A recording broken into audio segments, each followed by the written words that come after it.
ฟ้ากระปุกใส่เงินเพิ่นเห็นแล้วเพิ่นสร้างบัดนี้สร้างแล้วบัดเฮ็ดไหนคือกระตาใส่หูพร้อมแล้ววะเอาเฮ็ดหางานใหญ่ข่อยอีกแล้ว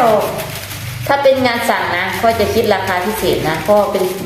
ใบที่สั่งมันเป็นใบเดียวในโลกที่คุณจะได้ไม่เหมือนใคร จะคิดราคาพิเศษนะถ้าใบสั่งนะเพราะว่าเราต้องทำการทำใหม่เพราะว่ามันไม่มีในแบบเรามันเห็นอย่างเก่าๆเพราะว่าต้องเย็บตามคนสั่งแต่ก็ไม่รู้ว่าจะออกมาเหมือนที่ทุกคนสั่งไหมเพราะว่าบางสิ่งบางอย่างมันก็เฮ็ดบ่ได้ตามที่เฮาวางไว้เนาะที่แจ้งแบบหน่วยสีมันเป็นหน่วยผมถ้าสิมีเฮ็ดฟ้าแบบว่าให้มันบ่ตั้งให้เฮ็ดแบบ